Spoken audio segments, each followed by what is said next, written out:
Ladies and gentlemen, it is now a privilege to introduce our final keynote speaker, Dr. Mei Wee. She will be sharing on the Developing Future Leaders Through Sports, the Other Pathway.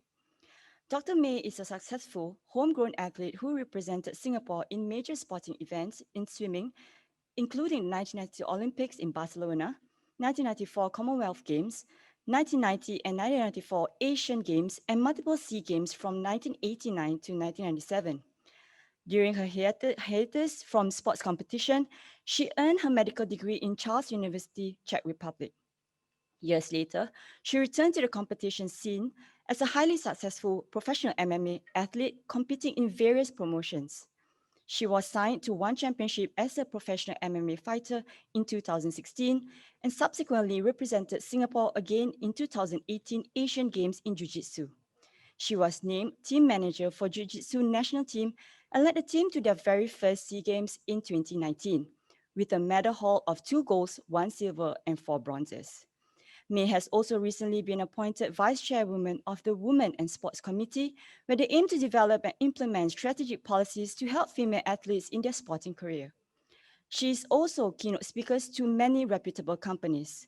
Her talent and tenacity of spirit has allowed her to rise to the top in two distinct spots and positions her to be an advocate and leader in both the commercial and effective realms of the sports industry. The presentation will also cover the pivotal role a coach can have in nurturing and shaping the lives of athletes beyond their sporting careers. My colleague Sham will be the moderator for this session. You may use the Q&A icon that you can see at the bottom of the screen for any questions. I would like to invite Dr. Mei Wee up on stage to start her sharing. Dr. Mei Wee, please.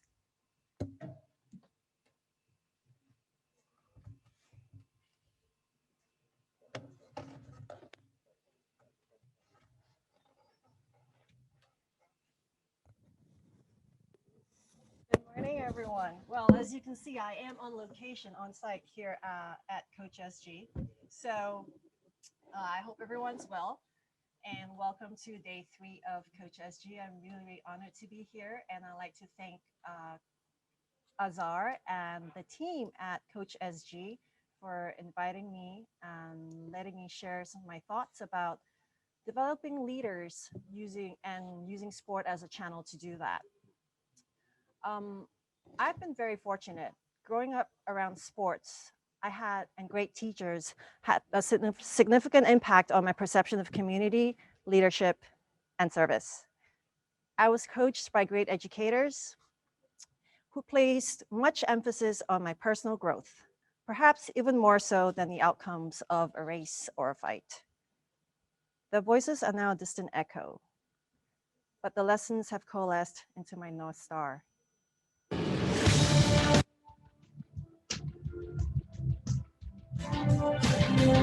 Take this fight to the ground. Oh, big right hand!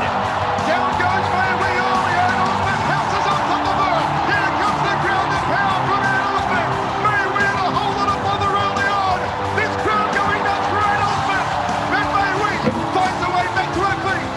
May Wee looking for another takedown here. Wants to be in top position. Can she take the back of Aaron Osman? Headlock takedown from Osman. But Osman looks like she could be giving up her back here. Yep. She's got to turn. Old lady's got to turn. This is where May Wee wanted to be. The rear naked choke. That's what she said she'd slap on Ann Osman. And that's what she's working for now. She flips her out like a pancake. Ann Osman, oh, it's good night, Irene! May Wee with the upset over Ann Osman in Kuala Lumpur. For your winner, by way of rear naked choke, May Wee. An incredible moment there for May Wee and for Singapore, the flag flying proudly. Well, I hope you enjoyed that little highlight reel of the fight. That was a great fight. I made some mistakes in the beginning, but I recovered gracefully and I came back to win it. The entire fight took 3 minutes. I mean, that's all it took, really. But the training, that was a lifetime of lessons. If you have to think about it, what did it take to win that fight? Well, if we have to deconstruct the whole process, I'll have to go back to a time where I was taught valuable lessons that provided a really vital framework for me to have a successful MMA career. Today, I like to share that framework with you.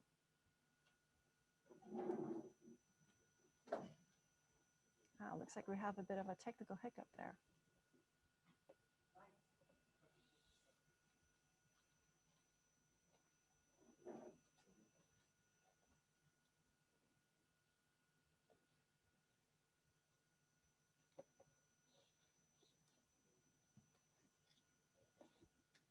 Oh, there you go. It's back up. Sorry about that. Technology, sometimes we have little hiccups. Well, here's a part of the framework.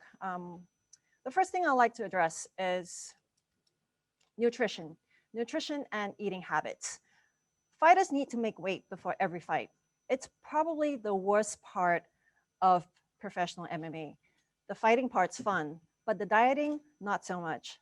So that usually means fighters will need to lose weight, and usually about 5 to 6 kilos in 4 to 6 weeks to meet the contractual fight weight.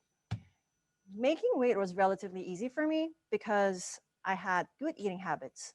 But I can't really say the same for the other fighters, as I have seen many struggle to keep their weight off. And worst of all, I've seen fighters have horrible and sometimes fatal weight cuts. Eating well and managing diet was a learned behavior. The second lesson that I learned was my training ethic. My coach always said I had no talent, zero. So for me, it's 1% talent. I give myself a little bit of credit for that, and 99% dogged persistence. I enjoyed the success I have in MMA because I am truly, I think, am the hardest worker in the room all day and every day. My coach used to say, you are finished when the work is done, not when the time is up. So on any given day in the gym, I'm usually the last one to leave the room. Next point, manners and respect. Well, believe it or not, but having impeccable manners was an early part of my training. I must have been a complete barbarian as a child because I was schooled constantly, and I remember the lessons in etiquette very, very vividly. When it came to respect, my coach said, be humble in victory and gracious in losing. Shake your opponent's hand. It doesn't matter how they won. Acknowledge their win and work on your own improvement. Many people have asked me, how do you juggle running a business, teaching capoeira classes, training, and fighting professionally all at the same time? Well, knowing my priorities and practicing good time management were instrumental in my ability to juggle multiple roles all at once. Of course, I wasn't born with these time management skills. They were taught and nudged along the way. These simple lessons were taught in passing, but many have stuck and became values that helped me navigate through the complexities of a professional and very public life. I have been very fortunate. I have achieved much because I had great guides. Today, I'd like to pay tribute to my very first coach, who had a huge influence on my growth as an athlete and a person. He was captain of the Singapore national water polo team that won the Asian Games gold medal in 1954 in Manila. Well, you see how old this photo is because it's in black and white, and that's the original. My coach is not in that photo, but that's part of those are his teammates. He was also the head swimming coach of the People's Association Youth Swimming Club, now defunct, and who has groomed generations of swimming champions and Olympians. So if you look at that photo, it's also really old. The first arrow, you see, that's me and that blue striped swimming costume. And for those of you in Singapore who know the swimming queen, Jocelyn Yeo, she's right there. See where the second arrow is pointed? Right behind me. So we're training mates. And my legendary coach is the very cool man wearing sunglasses in broad daylight, right there. That photo is amazing because we're all kids at that time, but half the swimmers in that photo would later go on to take part and win medals in SEA Games, Asian Games, and Olympic Games. There is another Olympian in the photo tucked right there in the corner. I don't have an arrow for it, bottom right corner. He is rather infamous in Singapore right now. That is our swimming Olympian, PJ Thum. So Mr. Key produced swimming champions and household names like Juni Sung, Un Jin Taek, Un Jin Gi, Jocelyn Yeo, and all these are a part of his legacy. So that's Jin Taek, for those of you who know him. He was a swimmer and former CEO of Sports Hub. And that's a photo of Jocelyn and myself. We're training mates. And I think that was taken when we were 15 and 17 years old, respectively.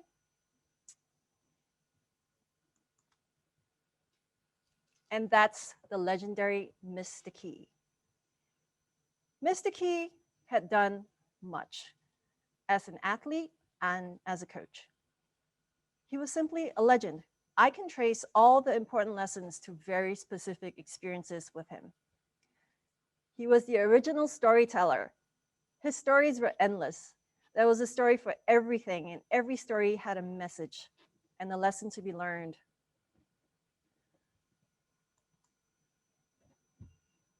One of my first lessons I learned with Mr. Key was at his home.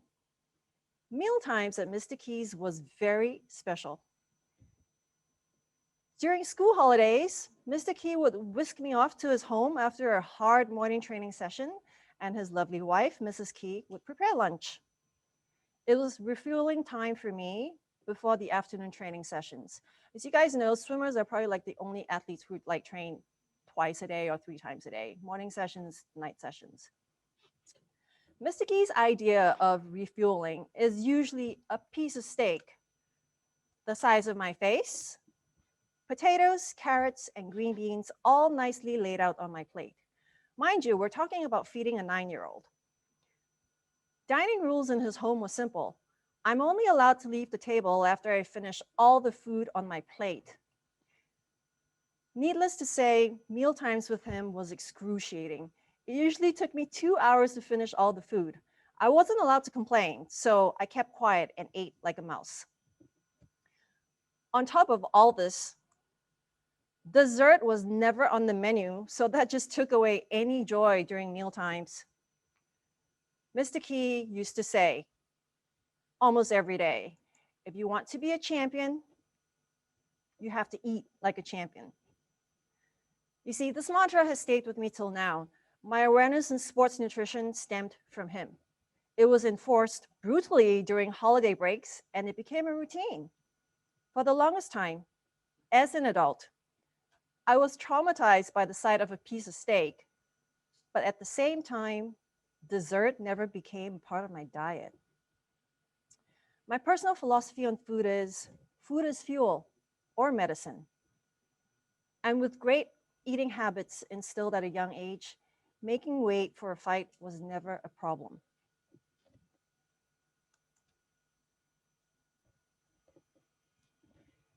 Mr. Key used to tell us, real champions have great manners. Really? I mean, would you really think that? I guess when you're 8 years old, you believe anything, right? That's me, 8 years old.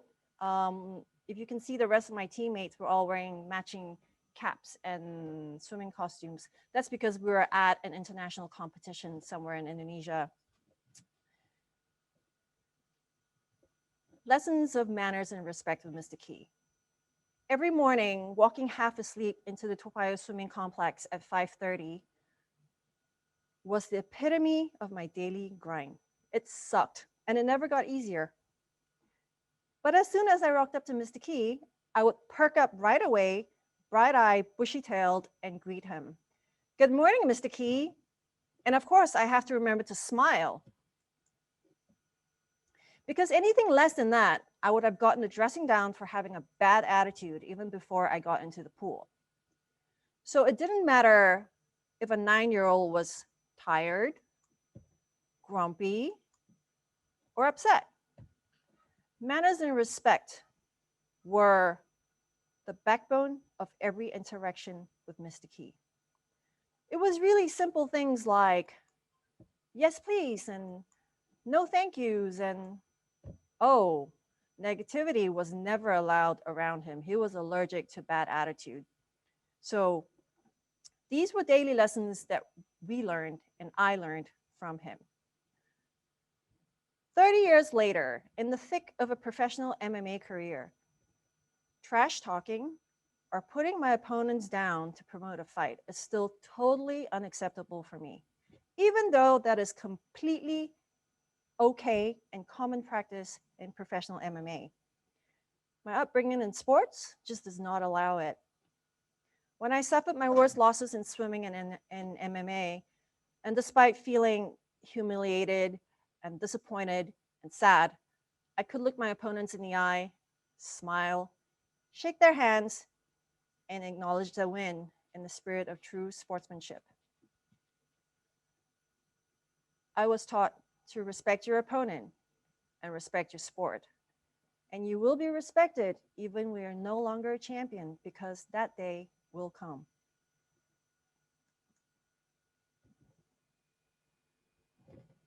Lessons on persistence. You are finished when the work is done, not when the time is up. My memories of training with Mr. Key was pure brutality.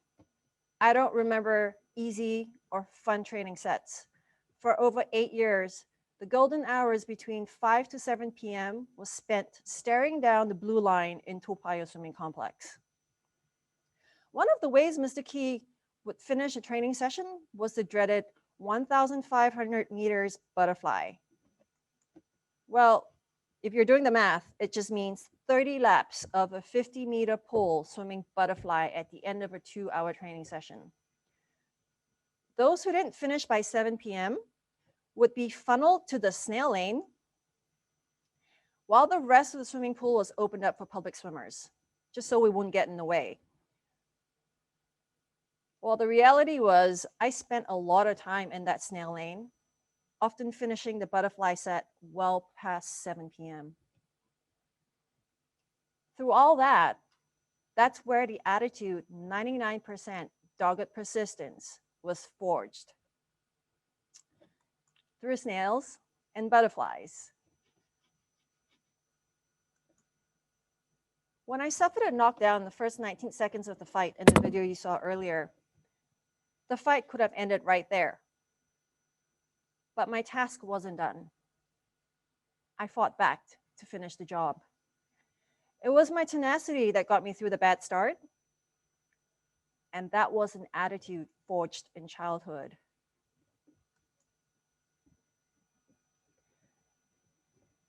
At the present, grooming young leaders, I have mostly retired from competitive swimming and competitive MMA. And outside of my professional athletic career, most of my energy and attention is focused on running Capoeira Kids, a martial arts program for children from 3 to 12 years old. That's a photo of our Capoeira Kids during graduation. There's about 100 people in the room or so, and a couple more hundred outside because we can't fit everybody in that room. And these are my young leaders. They're my 3 to 5-year-old students. Capoeira is a beautiful martial art and art form, but it is also an amazing tool for teaching resilience, confidence, humility, emotional intelligence, decision-making skills, creativity, and innovation. You see, even though it's a martial arts school, leadership skill sets are just as important as self-defense, fancy acrobatics, and nifty footwork. My goal with Capoeira Kids was to recreate a positive, a healthy, and happy sporting environment for kids to thrive and learn, much like what my swimming club did for me when I was 8 years old. My responsibilities as a coach has changed remarkably. It started out with training children in capoeira. That was simple enough. But soon after, I was grooming instructors, teaching them how to teach, but also teaching them the practical skills of running and operating the school. I spent a great deal of time working on their personal development. Very recently, I was very amused to find myself playing the role of a business consultant, guiding my instructor to set up a satellite unit of capoeira kids in the East Coast. You see, as the needs of my community evolved, I also need to evolve in order to continue to serve them.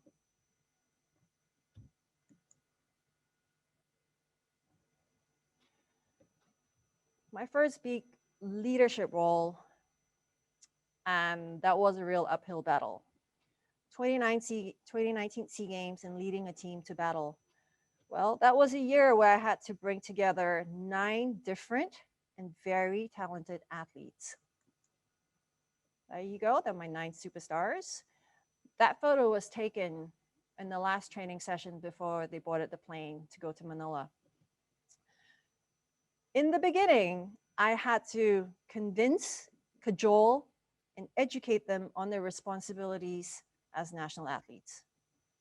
I spent months creating conscious awareness that they're fighting for something bigger than them, that they're representing something far more important than their individual clubs and their Instagram followers. They are representing Singapore and inspiring and creating hope for a younger generation of fighters when they step on the mats in Clark City, Philippines. My fondest memory of the 2019 SEA Games was in the medal haul brought in by the athletes. It's pretty impressive, but that wasn't my best memory. It was the fact that at some point, all the individual talents were able to buy into the bigger picture and learn to genuinely support each other and function as the Singapore national jiu-jitsu team. Their cohesiveness at the games was a far cry from the solitary attitudes at national trials. It was a beautiful moment, and I knew that the hardest part of my job was done.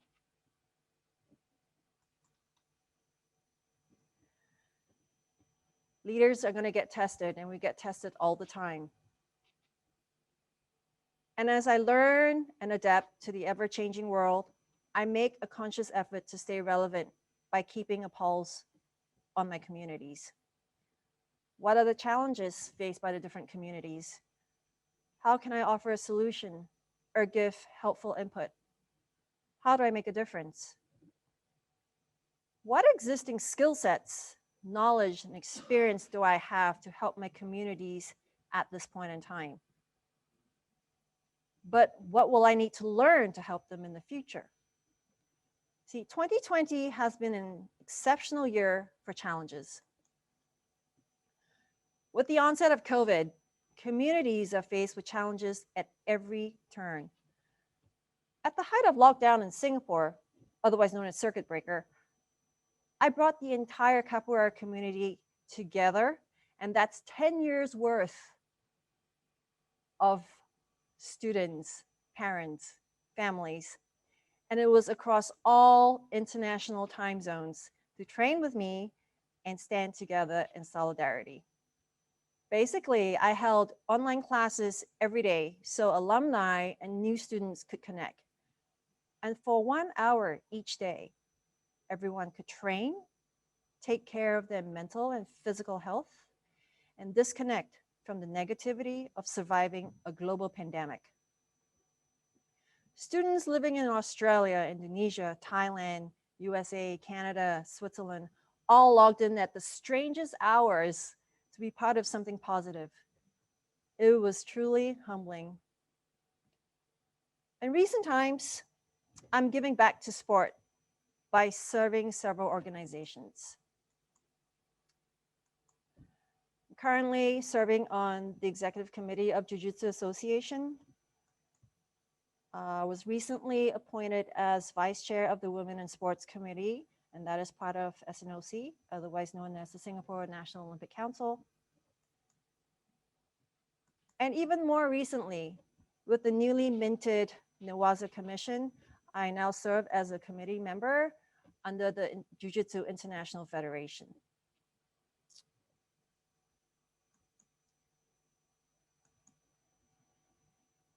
Before I close on my keynote, I'd like to thank you for your attention and accompanying me on my journey from a swimmer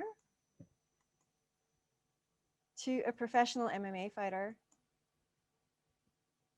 and to the present.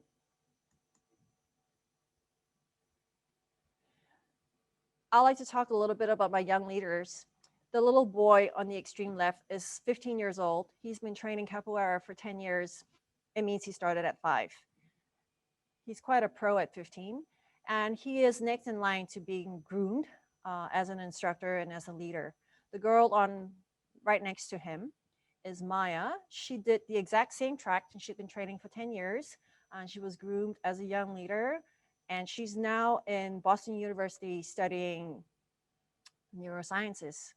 And the person on the last person in the photo on the right is one of my capoeira instructors from Indonesia, and he was groomed about 6 years ago.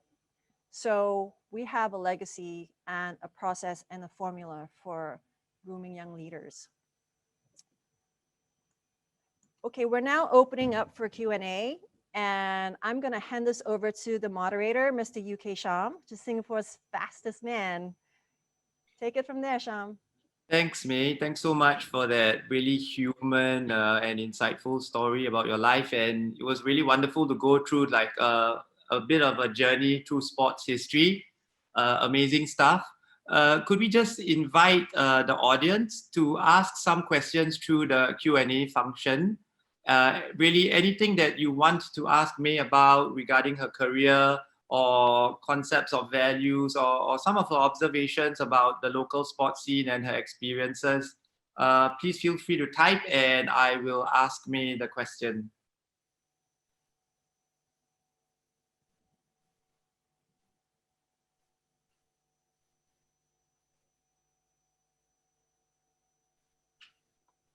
Okay, so we have one question. You raised a very powerful statement just now. You said real champions have great manners. It's a really inspiring philosophy that Coach Key lived by and imparted on you. How do you think that we could groom coaches to be like Coach Key in terms of their beliefs and philosophies? I think a lot of our coaches may not realize the part that they play in terms of like the effective side of education. How do you think we can help them realize the impact and become effective molders of philosophy and character, of their athletes? Right. Thank you for the question. That's a great question. Well, I'm gonna kind of take a little detour before coming back to that question. Even though I was grilled and disciplined on manners and respect, it took a long time for that to all distill in me. And it took a long time for me to realize that I have these manners and it took a long time for these to just pan out naturally. And when it happened, it was because I spent a lot of time reflecting on what it's like to treat people well, to make people feel good, and to do the best for other people. So for the coaches to be able to do that, not specifically lessons on manners, but I think they need to do some deep reflection on what their skills are, what their skill sets are, and what their values are, and what values are important for them. Everybody has different values that are important for them. Coach Key was very much into, manners and respect, and that was his thing, and that was passed down to all his other athletes. But I think, every coach's values are different, and some people place more value on one thing than another. So you would have to personalize that, but you also have to know what's important to you for you to be able to teach that to your athletes. So a lot of self-reflection and thinking inward. Yeah, I think definitely. I think a lot of us don't realize the importance of looking inside and finding out what is important to you, and sort of trying to fit it into the larger values of the community and your team. Thanks so much. We have quite a few questions coming up. One by our famous shooter, Lee Wong Yu. Thanks for the question. He asks, what are the challenges you may face when you work with adult athletes who may not have early grooming? This is a really good question. So, May, take it away. With adult athletes, well, here you see, I work with adults and I work with children, but because I consciously chose not to make capoeira a competitive sport because I wanted I wanted people, not just children, I wanted people to have an environment where they can learn a skill in their own time. And there is no pressure for them to learn a certain skill in 3 weeks because they need to be competing by the fourth week. Um, and so for adults, in the way I treat my adults, number one, capoeira is very, very physical. And for any sport, wear and tear is a concern. And if you're an adult, wear and tear comes faster and recovery happens much slower. So with my adults, it's really keeping them in the game. So making sure they're showing up to practice when they're supposed to, encouraging them a lot, and it's positive encouragement. And I have to be very flexible with adults because, as if I can get them to a training session, it's a huge victory for me because adults have all these responsibilities. If you have family, you have kids, you have a job, you are a volunteer at your community, there's all this stuff that can sidetrack you. So for them to make it to training, it's already 50% of the battle worn. So I keep that. I tell them when they show up, I'm like, yeah, that's a good thing because like you've done 50% of the work. The rest is just, you know, making sure you come out of the session injury free. So keeping them in the game by making them show up and keeping them injury free for me helps with the journey. And I am working with adults who are in their 30s and their 40s, and they are doing drills that's going to help them do aerial cartwheels. That's how crazy it gets. But it it's amazing, but at the same time, it's encouraging. And so priorities, you have to understand their responsibilities and work around it. That's how you keep them in the game. Great response. Thanks. Okay. Wow, May. Okay, everyone's like really enthusiastic about finding out more. We have one more from an anonymous attendee, quite an interesting one that wants to know about this whole idea of grooming leadership. He wants to know if leadership is nurture or, that some people may have like the fundamental predispositions to become leaders, or if it is nature. I believe that leadership is nurtured. Nobody's born with those skills. Leadership are skill sets. And you also have to want to go out there and lead. It's a choice. So, what I do at my school is we provide everybody with very fundamental leadership skills through the activities in capoeira. So, you're thinking, oh yeah, but all they do is, do martial arts. Well, not really, because within the setting of the school in martial arts, when you're sparring, you have to make very quick decisions. That's where the decision-making skills, and you have to do it in real time, and there's not a lot of time for you to think, making hard decisions. Communication. As soon as my instructors get old enough and they're getting groomed, they have to speak like a 15-year-old speaking in front of a room, addressing 20 adults. That's hard, but once they get used to that, it almost becomes second nature and they don't have to think too much about it anymore. most people have a hard time speaking in a room in front of people.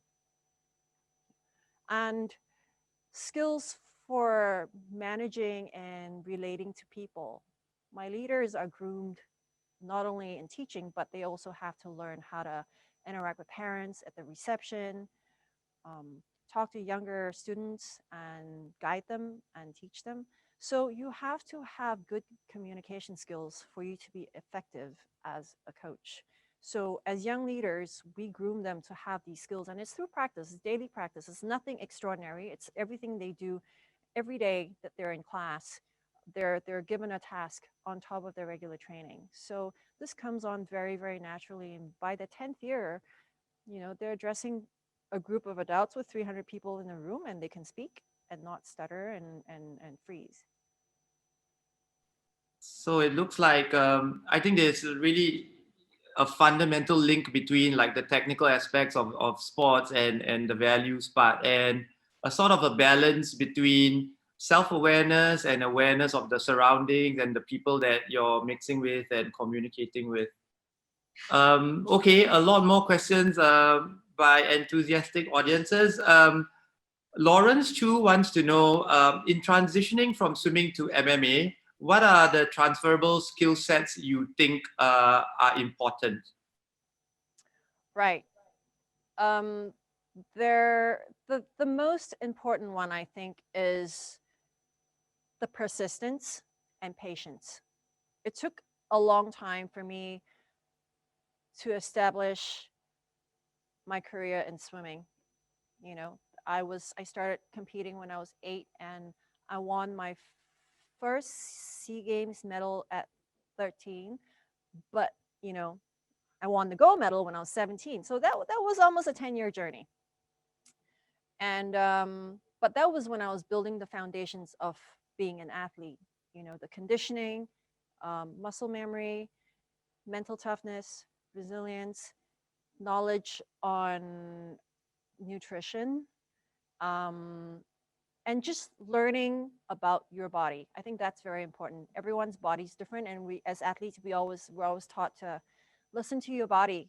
You need to know what your body needs. So sometimes your coach tells you one thing, but then you're like, your body's not making it today. So you have to be able to verbalize that and communicate with your coach.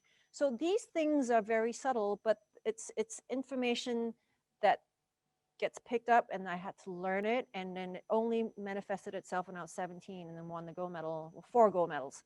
But in my MMA career, I took off after 5 years. And this is starting from ground zero. But I was able to extrapolate a lot of like the physical conditioning, the mental toughness, the visualization tricks and skills that I've all learned as a child or as a swimmer. And all of that came through for competition. So the only thing I really needed to learn in MMA was the skills. And given the fact that, that my conditioning was so good and I didn't get tired easily, I was able to pick up a lot. So yes, everything is, you can extract or extrapolate everything from swimming to MMA. Amazing stuff. So I think it's really a lot to do with self-awareness and being conscious about your strengths and weaknesses, and that probably definitely helped in you making a very seamless transition. Okay, another question that we have, someone who, okay, it's an anonymous attendee. They say that Mr. Kee sounds like a strict disciplinarian. How effective do you think that approach would be in today's context with youth?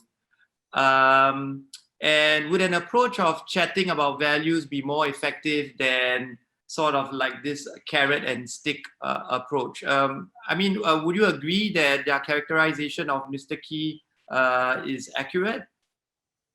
Well, you see, there's 2 very distinctive sides of Mr. Kee. There is the Mr. Kee on site as the coach. You show up to training, and there are certain expectations of Mr. Kee and of you as the athlete. Very strict. He would be yelling on his loud hailer. There are days where I remember going in at 5:30 in the morning and I was late, or I just was so tired, I forgot to greet him. And he would be yelling at me on a loud hailer. this is Toa Payoh Pool. There are HDB blocks. They're all dark because everyone was sleeping. And at one point, I was going, "Oh my God, he's gonna wake up everybody in the HDB block and the dead." But then he would just leave it there and be like, "You have a bad attitude. Where's the good mornings?" And I would perk up, say good morning, and I get in the pool. And once I got into my sets, it was okay. Everything was done. He left it there. It was corrected at the moment, right away. It's kind of like training a dog, you know, they do something wrong, you kind of correct it and you let it go. And he was like that. And outside of the 2 hours, the Mr. Key that I know and all the parents love is because he was a jovial old man who sang and told stories, and he was really funny. So he had the side of him that, you know, you couldn't, that we loved him, even though he was scary at practice. Outside of that, he had this whole other personality that was like you couldn't be too afraid of him, but you had to respect him. But you couldn't, you could just cozy up to him and hang out with him, and you know, we'll talk about. He would tell us crazy stories of our ex-prime minister, Mr. Goh Chok Tong, and he had all these inside stories that were hilarious, and it made him very, very approachable, very human. And so, no, we were not terrified of him. We were only terrified of him because we knew if we did something wrong, he would call you out on it, and that was it. He had a very good balance. So nice to hear all these fond memories that you have of him. Okay, we have quite a bit more. Another anonymous attendee, in your work with coaching children, what is the most important, what aspect is the most important to you in terms of outcomes that you want the children to get out of every session? Right. So it's two-pronged. The first thing when the kids are in class, what's important for me is their attitude, their focus, and the way they carry themselves and how they treat other people in class. So that's important. And then the skill training comes after. You see, every child is gifted with different athletic abilities. I also work with children who have ASD, and we put them in the same class as all the other kids. So I can't expect all the children, I mean, all of them to have the same outcome. Every child is different. So I can't put a benchmark there and say everybody has to hit this by this time. Doesn't work like that. Well, it doesn't work like that for my school. So we allow every child to take their time to develop. And if we went back to that photo of the young leaders that I was grooming, and that girl in the middle, Maya, she went through the whole leadership grooming process. But you know, when she started, when she was 8 years old, up till the age of 13 or even like 14, we didn't think she was going to make it. Physically, her skills were just not coming together. Her body was just feeling really awkward. And at one point, my ex-coach Sylvia and I, we thought, you know, she's not going to make it. I don't think she's going to make the program because her skills are not coming together. And then over a summer, 3 months, she went on vacation. She came back and everything flipped. It's like someone threw a switch and everything came together. Amazing. And I went, wow, it's a good thing we didn't discount her, because like she made a great instructor. The kids loved her and her skills just came. You know, sometimes it takes time for their bodies to figure things out. And it took her 15 years, but hey, it happened. So for my kids, the best outcome is for them to be happy, healthy, confident, competent, good communicators, and just generally good people who understand that service to society is important. It's not always about the skill. Yeah, it's a lot to do with an improvement in their disposition in terms of confidence, and really not about just like key performance indicators. I think that's a mindset or paradigm that we need to learn how to move away from. Thanks, May. Okay, we have one more person, Seamus, who's asking, for young adults who often face a lot of distractions, how do you keep them invested in the sport? For my young adults, I start giving them responsibilities in the school. Okay. Sometimes they may not be ready to teach or to lead, but I give them the challenge and the task anyway. And I will tell them, this is your responsibility now, simply because you are a young adult and there are lots of kids that are younger than you and who needs a little bit of guidance, and you're going to be their training buddy. So every time they show up, you need to be there. So I give them responsibilities and I empower them. Of course, we're guiding them from the back, but will empower them to say, okay, now this kid's new, your training buddy, you need to do whatever it takes to make sure that he or she is safe, has fun, and learns something for the day. That's not hard. But when you're able to empower someone, it gives them a sense of responsibility and connection to the work that they do or to the training sessions other than the training session. It's something bigger than that. So we tap into the altruism and altruistic values, and I think that helps a lot. I think it's really about them realizing that they can do things and being Yes. aware about what needs to be done. Being given some duties and obligations. Yes, Um, you're giving them permission to do that. hmm. A lot of times they don't have permission to do it. It's just saying it's okay to do that. Let's do Do it. you give supposedly weaker athletes duties and tasks as well? Definitely. Okay, I don't really like to say weaker athletes because sometimes weaker athletes have great potential in other areas of their Yeah. lives. And I'm also very, very cognizant about tapping into that potential and knowing what that potential is. Great. Okay, this is a very significant or important question in the context, modern day context. We have someone who's asking, how do you manage your career without burning out? And in that same vein, how do you ensure that the athletes that you train don't burn out? Well, I did. I burned out in swimming Wow. at like 14. And you see, that's an awfully young age to burn out. But then again, I started competing when I was 8. So 8 to 14 is many years for a little child. And what happened after that was I took a break. And it was because I broke my ankle and I couldn't swim. So I took a break and it just went and be normal for a bit, just went to school and be a kid. And but when I came back with a vengeance. And from 15 to 17 years old, I was just unstoppable.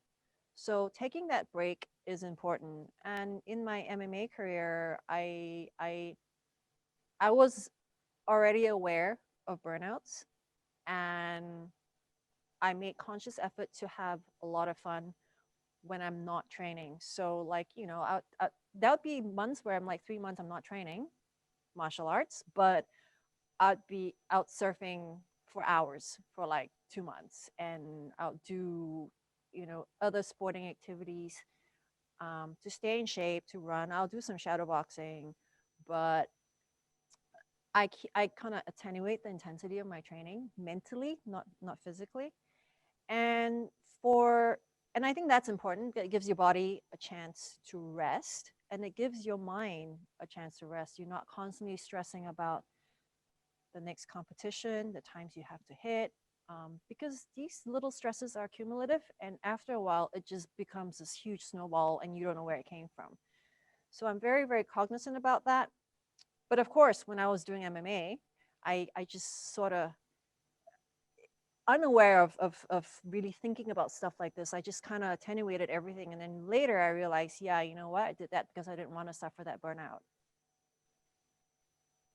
Great. So it's really about like staying physically active and getting exposed to other forms of activity, and not sort of like degenerating from a physical point of view.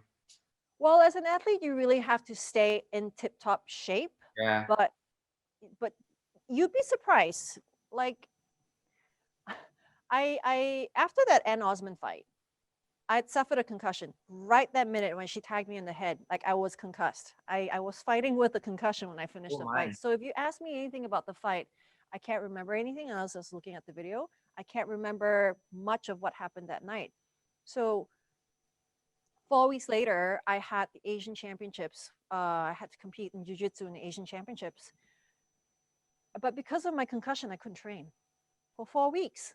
I couldn't do cardio, I couldn't do sparring, I couldn't drill, nothing. I just sat there and like just walked around like a normal human. I couldn't do anything.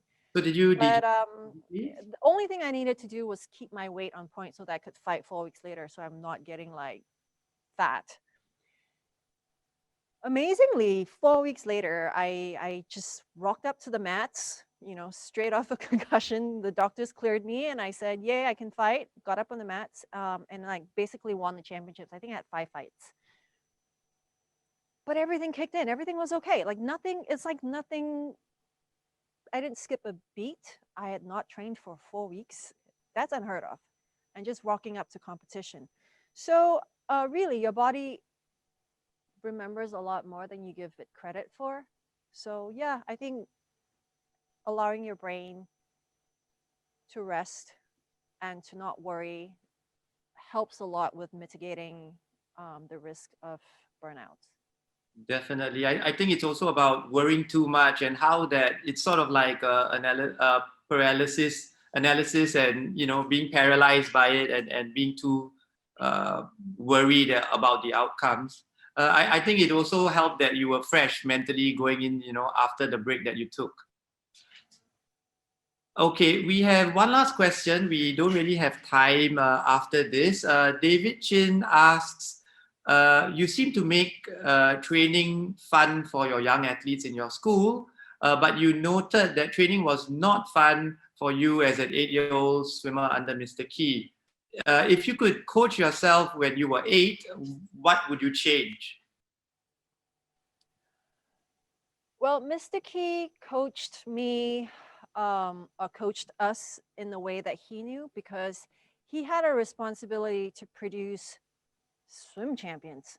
It's a very different level of performance from what I'm doing with my children. My students are coached, and the goals is for them to have these effective skills as leaders when they leave the school. So I'm hard on them, just like Mr. Key was hard on me, with manners and attitude, with discipline, with communication, with the way they treat people. So because I wanted to groom leaders, not swimming champions. Mr. Key was hard on us both ways, because swimming champions, you have to have the physical attributes to win a race. And when you win a race, you need to have your manners and respect and all your communication skills, everything else for you to be remembered as a great champion. I mean, a lot of people, I'm sure everyone knows someone who's been extremely talented, wins lots of gold medals, but have a stinky attitude and nobody really likes them. I mean, you all know that. Yeah. So would I do anything different? I wouldn't, because the way he trained me was because I needed to perform at that level. But at the same time, when the game's over, there is still life after competition. And how do you carry on and still be a person that everybody likes and respects and speaks well of? That was more of his concern. And I think I wouldn't change anything. That's a wonderful answer. Amazing stuff, May. Okay, I think we're running out of time, and I'll leave you to carry on with your finishing or your parting remarks. Back to you, May. Well, thank you, Sham. And thank you, everybody, for the lovely questions. I hope I was able to address them adequately. Just speaking about Mr. Key, I've had such great memories of him, and they're like reruns of old movies. The lessons were really simple, but they had such an effect on an 8-year-old girl, and it's kind of molded me to what I am today. Even though he produced like a generation of athletes who made waves in the pool, they were also great leaders in their own right, serving communities that form the fabric of society. So I really think that that's no fluke. It's not luck.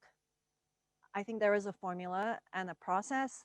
And with my school, I am trying to recreate or formalize that process. And so, as a parting shot, I would like the coaches in the audience to think about a couple of things. How do you add value to the lives of your athletes outside the sporting arena? What are your other strengths and areas of expertise? You know, like just when I was speaking to Maya, one of my students, she's now studying neurosciences. I remember her finishing up her IB program, and she had to do a thesis on neuroscience and a piece of artwork. So I remember sitting down with her after training, and we were just talking about it, and we were brainstorming. It was completely unintentional. I didn't mean to do that for her, but the conversation came, and we talked about neurosciences. And because I had a big background in medicine, I was able to accurately describe the inner workings of the brain and how it's connected to art and sport and science, and that helped a lot, even though it came out, unexpected. So think about what your other strengths are and areas of expertise where you can help your athletes grow outside of the sporting arena. And then also maybe the second point is you have life skills and experiences that are unique to you. So, how would you awaken the existing knowledge that lies dormant in you and connect it to your athletes so that it's relevant to them in today's world? And with that, I'd like to thank everybody for their attention. And it's the end of my keynote.